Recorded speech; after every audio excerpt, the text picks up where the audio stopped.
Hello. Welcome back to Coffee Break Science, brought to you by the NIHR BRC Devices and Advanced Therapies theme. I'm your host, Asana Stola, a postdoctoral researcher here at the Early Cancer Institute, University of Cambridge. And in this podcast, we sit down with inspiring and leading researchers from around Cambridge and far beyond, and hear powerful stories from patients. I'm delighted to be joined by the amazing Christen Williams, the co-founder of BRCA Chat, a UK charity that supports people with genetic alterations predisposing them to cancer. Having lost her mum to ovarian cancer and opting to have a preventative mastectomy, Christen utilises this loss to help others in similar situations. And as her day job, she's a social worker and manages an advocacy team supporting children and young people, which is amazing. Christen also loves the sea, cats, and hula hooping. Mm-hmm.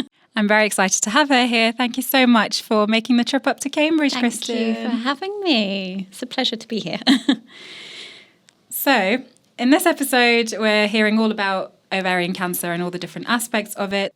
Can you tell us a bit about your experience with ovarian cancer in as much or as little detail as you feel comfortable sharing? Yes. So my mum died actually 10 years ago this year, next month, and she was diagnosed with ovarian cancer. It was actually a rare form of ovarian cancer called primary peritoneum cancer, which is why they decided to test her for the BRCA gene alteration, because it was quite rare and often linked to BRCA gene mutation. So she found out when she was 62 and she died 9 months later. And we actually buried her on her 63rd birthday. Mm. And I think in terms of diagnosing ovarian cancer, it's quite known that they call it like the silent killer, don't they? Because a lot of the symptoms are symptoms of lots of other things as well. And for my mum, she had irritable bowel syndrome, IBS. So she just thought all of those symptoms were linked to her IBS. It wasn't unusual for her to be bloated and feel uncomfortable. And she just moved house, so she was feeling quite stressed. So all of those symptoms flare up with IBS when you're stressed. So it was not even on her radar. None of that. She didn't know she had a BRCA gene alteration. So she wasn't aware of the signs. It was a complete shock, a real shock. She was a very, very health conscious and healthy person. Yeah, and I remember I laugh now, but it was horrendous at the time. We didn't even know that she was going for tests or anything like that. And she just texted us, a group chat, me and my brother, saying, looks like ovarian CA. And that was it. That's how we found out. Oh. So it was a shock for all of us. But then I think what's sad is once we saw her after her diagnosis, we were like, how did we not know? She looked like 6 months pregnant. She was so bloated. So that hindsight things, like if I was aware of ovarian cancer and the signs and symptoms, would I have maybe approached that differently? So, yeah. Thank you so much for sharing that. But the symptoms are really tricky to spot. Yeah. And like you said, especially with the underlying IBS, which is exactly that. You either get super bloated or, you know, the complete opposite, but I would have definitely assumed the same thing. Yeah. But obviously, as a result of that very painful and sad loss, BRCA Chat charity was born, which is incredible. I personally have hugely benefited from BRCA Chat leading up to my own surgery last year. It's an amazing community of incredible people. And I actually heard about BRCA Chat first through Breast Cancer Now, which is a breast cancer charity. And when they heard that my breast cancer was hereditary, they were like, have you heard of this amazing charity? Maybe you want to get involved and speak to people from there because you may find it beneficial. And then I ended up coming to one of the meetups in London, which was amazing. And I've been coming ever since. Can you tell us a bit about, the story of how this incredible charity was born after the loss of your mum? Yeah. Right back to actually the day she died, my mum was a helper. She loved helping people. And when she died, I felt such a loss, not just for myself, but for the community. She'd rescued seagulls. She would rescue anybody. So I really felt this loss of her dying. And the day she died, I remember it was really stormy. And I went to her house and went into her garden. And then the sun just shone all over her garden. And I knew that day that I had to do something with that loss for me. It took years and years for me to get there because that was 10 years ago. Charity's 4 years old. But I really felt I needed to turn that loss into something positive. So I found out just after she died that I had the BRCA gene alteration. And I just felt really lonely. I felt really lonely, and I felt like I was the only person in the world who had this thing. Nobody had ever heard of it. No one in my friendship circle had ever heard of it. My family were all like, what? They didn't even know. I think my dad's a doctor, and he was a bit shocked by that as well. So I just felt alone, and I don't like feeling alone. I like having people around me. And I thought, if I feel like this, other people are going to feel like this. So it started with just an Instagram page, because I found a lot of solace, mainly from people in America who were posting their stories on Instagram, and I felt like I related to it. And it made me feel a lot better about what I was going through. So I started sharing my own journey, and it snowballed from there. I think partly because so many people were messaging me, and I was thinking I felt a lack of service, but obviously other people are feeling it too because they're coming to me and I'm just, some person on the internet. And then I started sharing pictures of myself after my mastectomy. And I don't know how this even happened, but I started sharing other women's, like with their consent. Obviously, they gave them to me and I put on my Instagram, but Instagram kept removing them. So it was from that I got a website, because I was like, if I've got my own website, people can't remove my all these beautiful images that people were sharing with me. And then it just kept growing. It kept growing. And I thought it got to a place where I could no longer manage it by myself. So that was kind of how it was formed. I met the lovely Lisa through Instagram. She's the co-founder of BRCA Chat. And we just had so many ideas. I've still got so many ideas. I've got millions of ideas.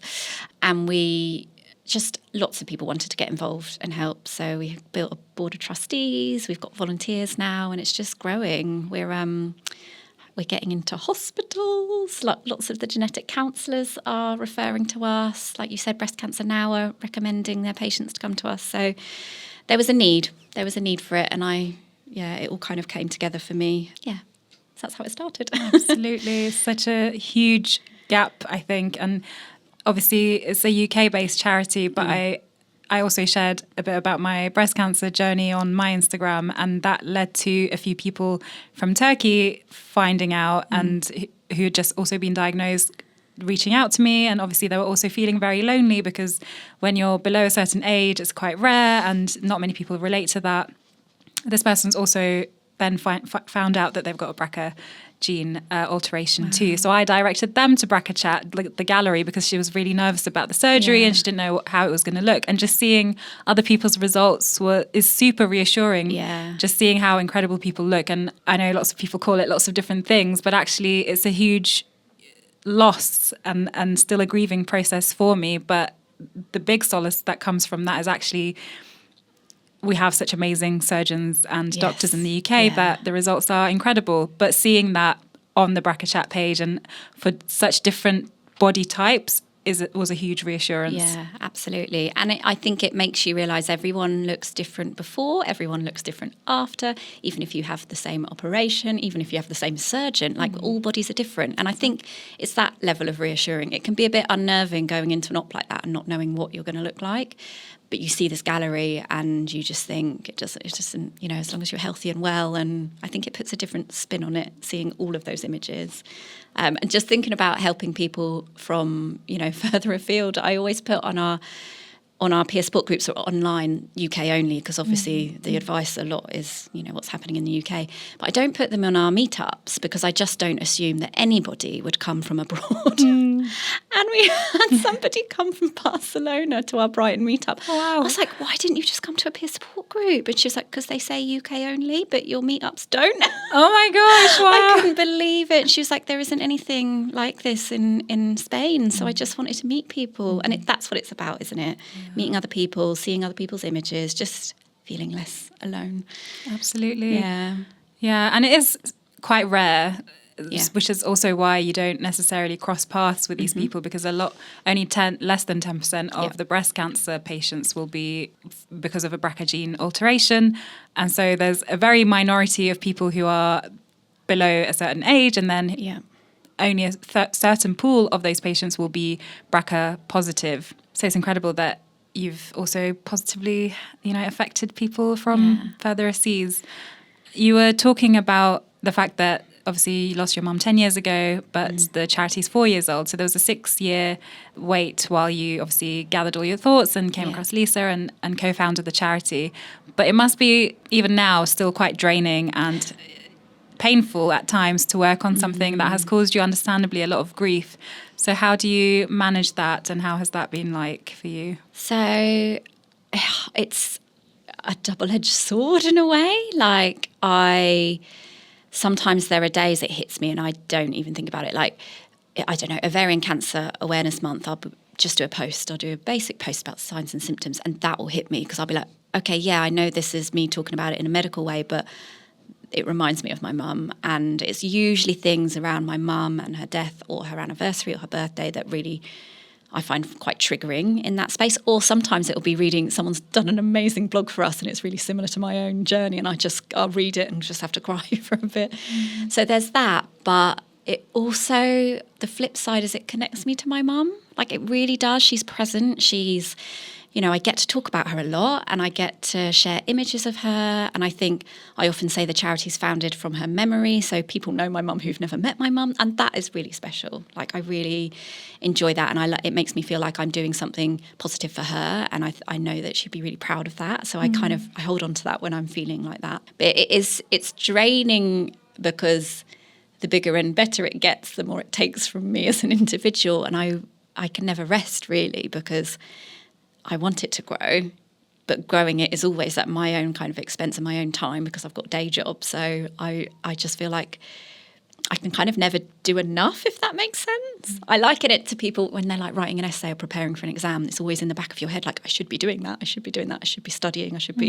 And it's like that, but it never ends. There's always more that I can be doing. So it is draining in that respect, but also it's a purpose and it's a passion. So when you find something that makes you feel good, and it does make me feel good, like I love helping people and I love feedback that I've made a difference.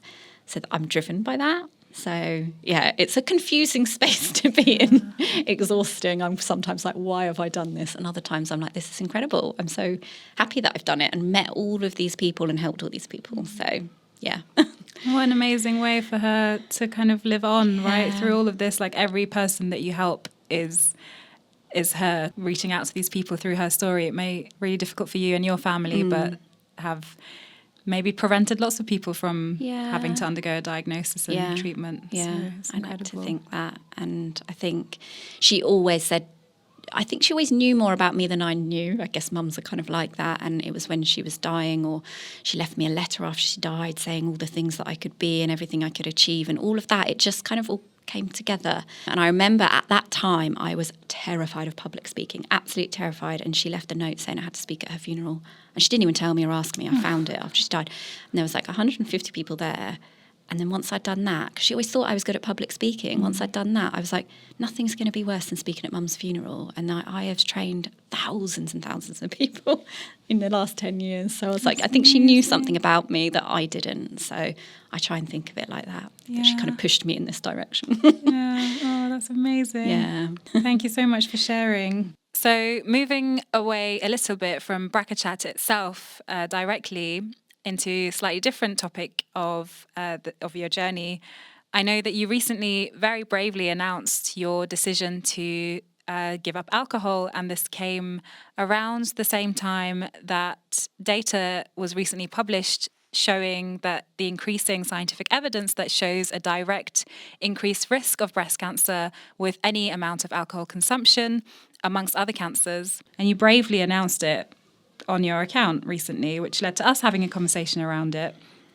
So can you share a little bit about this particular aspect of your journey and how being dry has been for you so far? I know it was recently your birthday as well, so how has that all been without the inclusion of alcohol? It's crazy when you think about it, because I probably started drinking when I was 16 and I'm 37 now, and I've probably never had a birthday where I've not had a drink. I'm not saying I get drunk, but like a glass of wine. I've never had a holiday as an adult where I've not had a drink, all of those occasions. So I say this coming from a place where this was a really big and difficult decision for me. It's not like I don't drink much and it was easy. Like I do, drink socially a lot. I socialise a lot.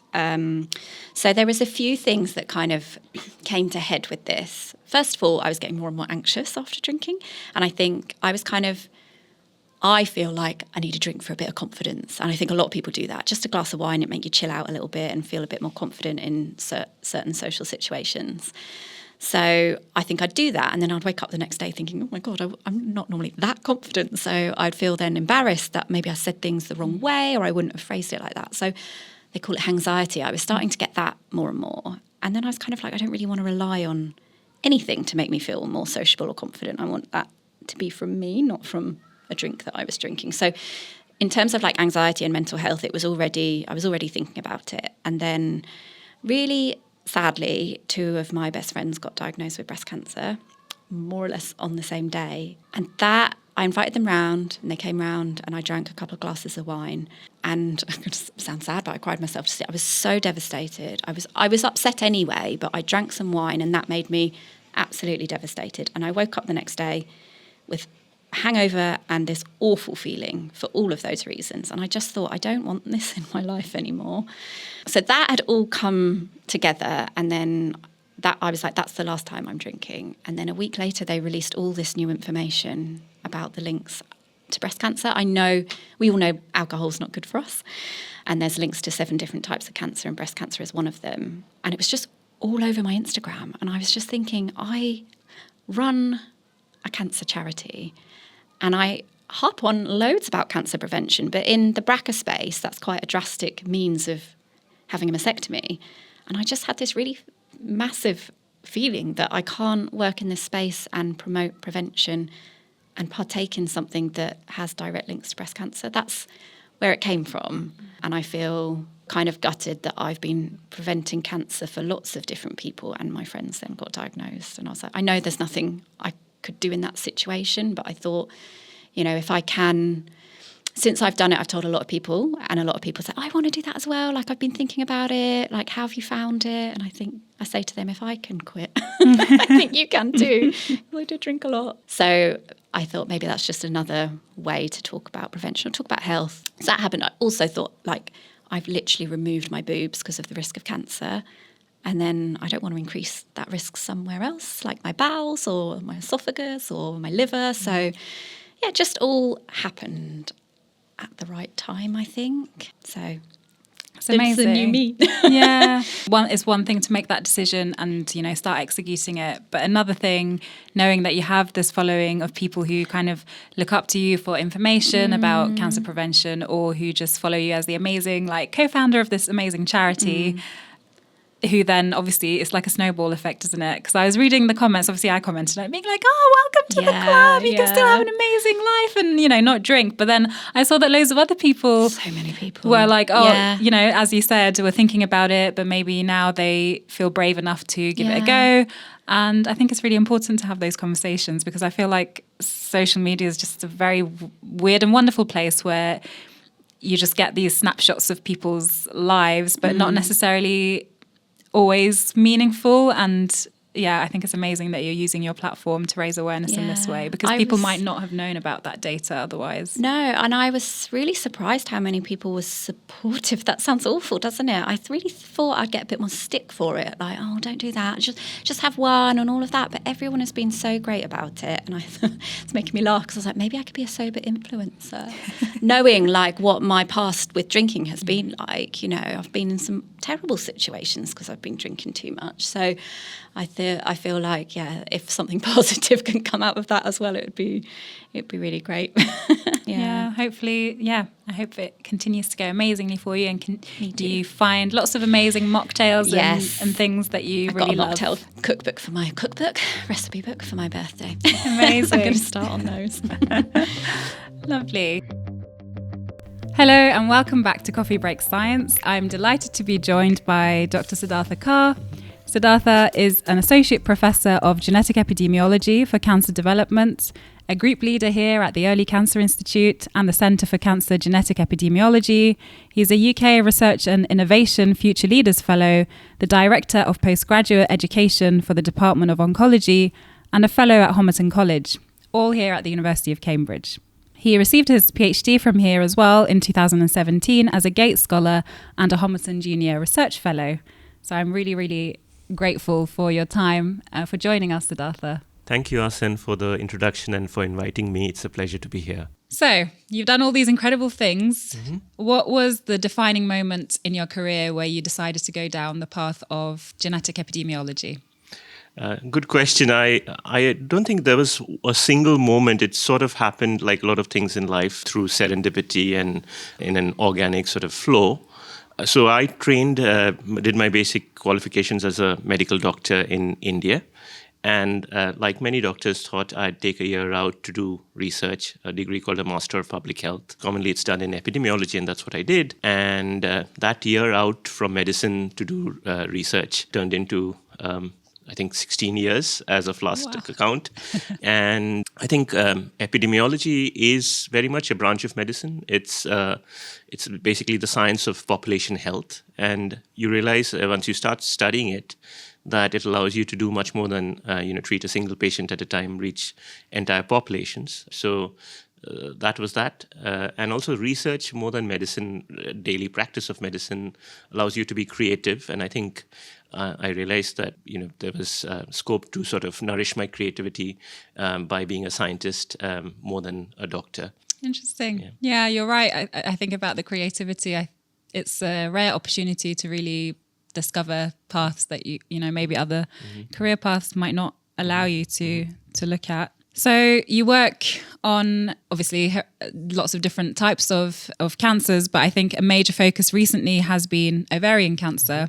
Would you be able to give us an overview of what we know of ovarian cancer risk so far, especially the latest updates from your recent publication? So ovarian cancer is not a particularly common cancer. In the UK, for example, the lifetime risk of any woman developing ovarian cancer is about 1%. So that's not particularly high compared to some other cancers, but it is a very aggressive cancer. So when we talk about ovarian cancer, the most common subtype, epithelial ovarian cancer, and its most common subtype, high-grade serous ovarian cancers, the survival rates have not really improved in the last 30 years. So even though it's not very common, thankfully, it's still very aggressive, though.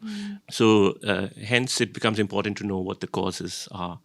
A lot of the ovarian cancer is due to inherited genetics, the genes that we inherit from our parents. So there's two categories of this: mutations in certain genes which are quite rare in the population, but if somebody has them, she has a much higher risk of developing ovarian cancer. In addition to these genes, there are about 7 of these genes. In addition to these, there are about 50 changes in the genome outside of genes that are much more common in the population, but thankfully each of them only increases a person's risk by a small amount. So we've been fairly instrumental over the years in identifying some of these more common genetic variants that exist in the population. Beyond this, there are other risk factors. To a small extent, being overweight or obese, or even being tall, are associated with an increased risk of ovarian cancer. But I wouldn't say that they are major causes of this particular cancer type. There are other factors which actually increase risk. For example, a disease called endometriosis, where you've got endometrial tissue, so tissue of the uterine lining, the lining of the womb, that does not exist in the womb, but outside the womb. So having this condition, which is quite prevalent in the population, about 15% of women have it, does increase someone's risk of developing ovarian cancer by about 2-fold. And we've been instrumental in trying to work out the biology of how that endometriosis risk translates into ovarian cancer risk. There are things that are protective. For example, oral contraceptive pill use for any number of years keeps adding to the protection. And that protection lasts for as many as like 30 years. So there are some protective factors as well, fortunately. Okay, that's really interesting. I knew that endometriosis was a factor that increased risk, but do we have people who are diagnosed with endometriosis since they're at higher risk? Is there any kind of surveillance or anything for them here in the UK? Unfortunately, not right now. Not just in the UK, but nowhere in the world as far as I'm aware. Part of the reason is that we don't exactly, endometriosis itself was until recently a fairly understudied, underdiagnosed condition. So there is a lot of research funding going into endometriosis now and a lot more awareness about the condition. So I'm optimistic that will help us understand the condition better. What we've done is try to work out what the biological underpinnings of both the diseases might be, and what we think is happening here is that some of the genes that increase a woman's risk of ovarian cancer also increase her risk of endometriosis. And the endometriosis somehow precedes the ovarian cancer by several years. And therefore, there's probably a window of opportunity where, those with endometriosis could be surveilled to detect ovarian cancer early. However, the problem is that of all women who have endometriosis, there are many more women who have endometriosis. Only a few of them will actually go on to develop ovarian cancer. So trying to identify which ones is a major research challenge. Right, okay. So it's a little bit like Barrett's and esophageal cancer, I guess. Not many people actually develop it, but those who do, indeed, it's obviously very aggressive. Yeah. So you mentioned that there are 7 genes that increase a woman's chance of getting ovarian cancer. Of course, we know that 2 of those are BRCA1, or one rather is BRCA1, BRCA2. Yes. But a mutation in these, or an alteration in these genes, also increase a woman's chance of getting breast cancer. But just in the community that I now am in as a BRCA1 mutation carrier, there seems to be a huge heterogeneity in who gets breast cancer, who gets ovarian cancer at a later age in life, and who gets both. So how is there a way to predict which one someone's more likely to get depending on the variant of the mutation that they carry? Or can you explain why this happens? That is a great question, and we may not know exactly why this happens, but there are some possibilities. I think the first one is that breast cancer itself is much more common than ovarian cancer. So as I mentioned, in the general population, this is not BRCA mutation carriers. The risk of developing ovarian cancer for any given woman is about 1% over her lifetime. That same risk for a woman and breast cancer is 13%. So breast cancer is simply much more common, first. Secondly, we do know that the lifetime risk of developing breast cancer, if you have a BRCA1 mutation or 2 mutation, is about 60%. The comparable risk for ovarian cancer for a BRCA1 mutation is about 40 to 60%. And for a BRCA2 mutation is about 10 to 30%. So much lower. Part of that is it's the location, as you alluded to, of the mutation within the gene and how that affects the protein and how then that affects the breast or the ovary that leads to that heterogeneity. And so if through sequencing, we're able to say where the mutation is. And so therefore, you can counsel a woman to say that they're at higher or lower risk of one or the other cancer. But in general, breast cancer would always be the more common of the 2 cancers. There's a third factor, which is that outside these genes, the genome has 3 billion letters.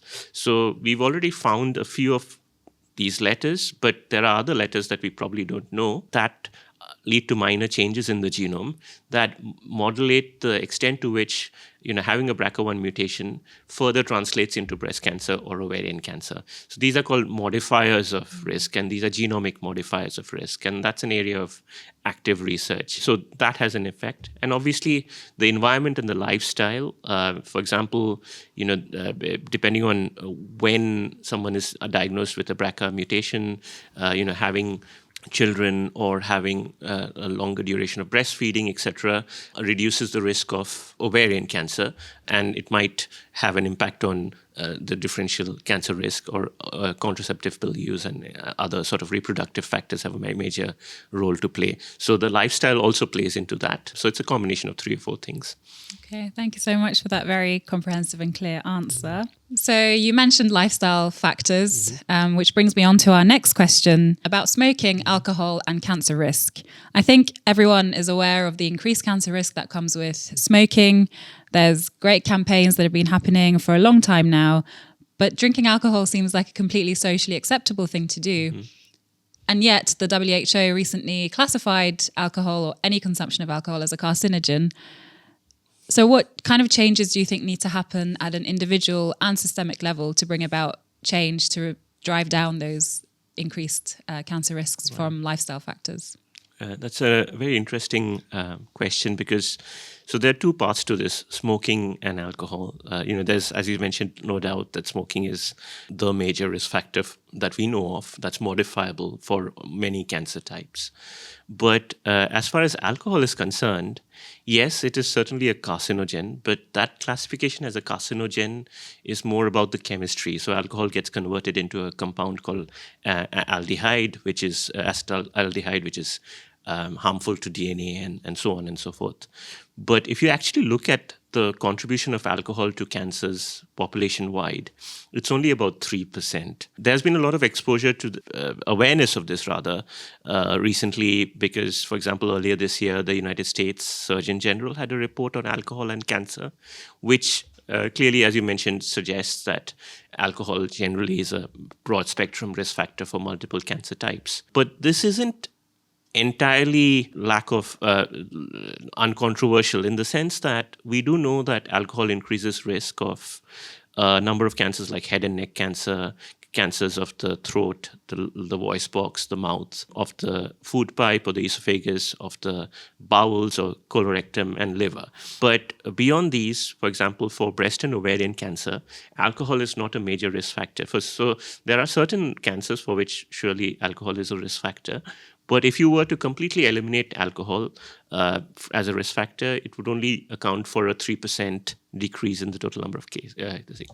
Having said this, there is no positive impact of alcohol. There's no positive health effect, associated with alcohol, and particularly it's a known cause of premature mortality, which simply means that dying before old age. A lot of these deaths are due to cardiovascular disease, which also alcohol is clearly associated with an increased risk of. But as far as cancer is concerned, and we have some work forthcoming on this, that barring a few cancer types and a relatively smaller increase in risk, alcohol is not the major cancer risk factor, and I would not take the focus away from smoking, which we still need to do a lot on worldwide, and focus on alcohol. So, but there is no safe limit of alcohol. Even like a single drink increases your risk of a number of diseases beyond cancer, and so there's no need to recommend alcohol either. So just to be clear. Okay, thank you so much. That's very clear.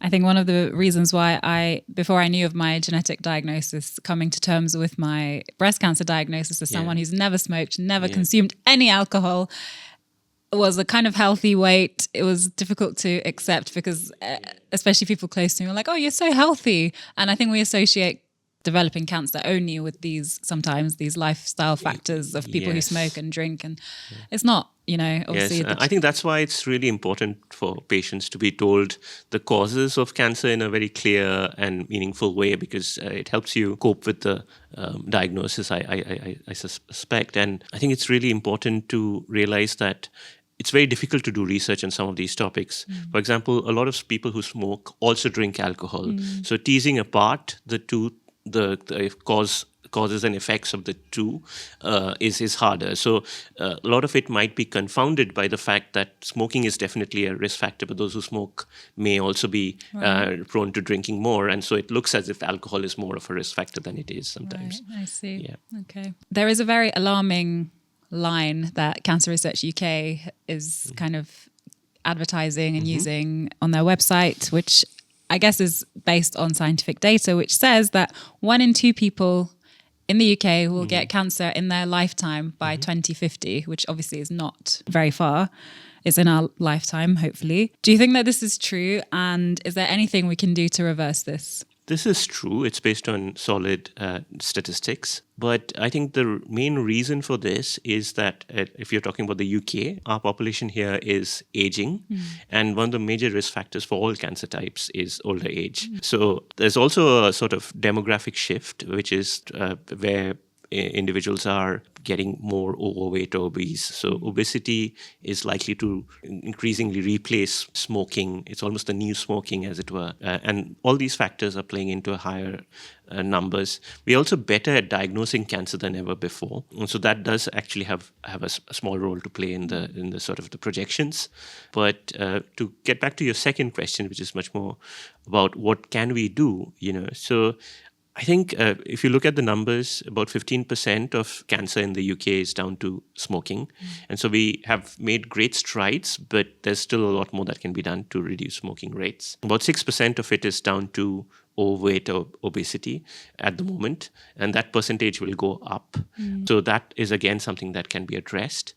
There's a third thing which people often forget that's very easy to address is use sunscreen, because we are having more and more sunnier days in the UK, and exposure to ultraviolet light from the sun is a major risk factor for melanoma type of skin cancer. Having said that, what we know is that about 40% of cancer is due to preventable causes that we know of right now. Other types of modeling with statistics, especially comparing cancer rates for particular cancer types in areas of the world where a particular cancer is almost non-existent versus areas where that cancer is really common, suggests that another 40%, so a total of 80% of it might be due to specific causes. But the second 40% of the 80%, we don't actually know what these causes are. So what this suggests is that there are still unidentified causes of cancer that we need to find. And we need to invest more, perhaps both resources, time, money, in research to find these causes. And a lot of that will be interdisciplinary, trying to find intersection between sort of science that you do in the lab versus the population science that we do with very large data sets and large cohorts of individuals, and merging the two. So I think that's another area we need to focus on prevention, because we could potentially prevent up to 80% of cancers. That's huge. Yeah. Which in some ways, I guess, is reassuring and hopeful that there are ways, and there are still things that we don't know. Yeah. Hopefully funding can increase to allow the investigation of these unknown factors.